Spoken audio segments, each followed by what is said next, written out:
दोस्तों, हिंदू धर्म में नागों को पूजनीय माना जाता है। ऐसा माना जाता है कि सदियों पहले धरती पर नागों का अस्तित्व था।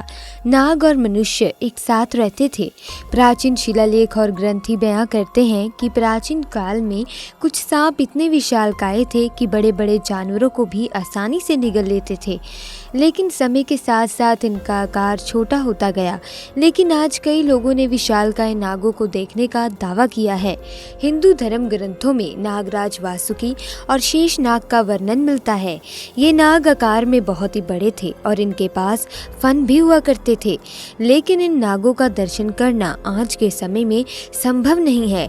लेकिन कई बार ऐसी घटनाएं घटी हैं कि लोगों ने साक्षात अपनी आंखों से 5 फन वाले सांप को देखा है। अगर आप अपने बुजुर्गों से पूछेंगे तो आपको उनसे ऐसे कई किस्से सुनने को मिल जाएंगे कि उन्होंने मणिधारी नाग देखे हैं या फिर 5 फन वाले नाग देखे हैं।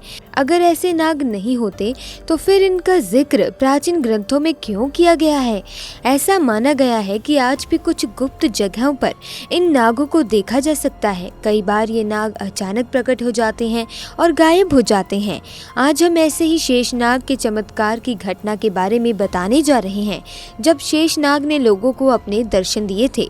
ये घटना आज से 10 साल पुरानी है, जब कोरेगांव में रहने वाली सीताबाई को साक्षात शेषनाग ने दर्शन दिए थे। सीताबाई बहुत ही संस्कारी और भगवान पर आस्था रखने वाली थी। उन्होंने अपने जीवन काल में शिवजी की बहुत भक्ति और पूजा की थी और बुढ़ापे में भी उन्होंने शिवजी की भक्ति कभी नहीं छोड़ी। वे प्रतिदिन शिवजी के मंदिर जाया करती थी। शिवलिंग की पूजा उनका नियम था।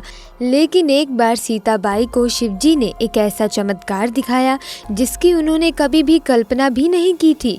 सभी गांव वालों को सीताबाई की शिवजी के प्रति आस्था के बारे में तो पता था। जब भी कोई बीमार पड़ता था तो सीताबाई के पास ही आया करते थे और सीताबाई जब उनकी नज़र उतारती थी तो वो व्यक्ति बीमारी से मुक्त हो जाता था। सीताबाई में ऐसी अलौकिक शक्तियाँ कहाँ से आई थी कि कोई नहीं जानता था, लेकिन ज़रूर कोई तो बात थी उनमें। सीताबाई बताती हैं कि एक दिन उनके साथ बहुत ही बड़ा चमत्कार हुआ। सीताबाई अपने खेतों में काम कर रही थी, तभी उन्होंने आकाश के बादलों में एक अजीब सी हलचल देखी। बादल बहुत तेजी से अपना आकार बदल रहे थे। उन्हें वे नज़ारा बहुत ही अजीब लग रहा था। थोड़ी देर तक आकाश में देखने के बाद उन्होंने बादलों में से एक विशालकाय सर्प जैसी आकृति दिखाई दी। देखते ही देखते सीताबाई बहुत अचंभित हुई और हाथ जोड़कर नमस्कार करने लगी। उन्होंने अपने परिवार वालों को ये दृश्य दिखाया, लेकिन इतने में ही बादलों ने अपना रुख बदल लिया और नाग की आकृति गायब हो गई।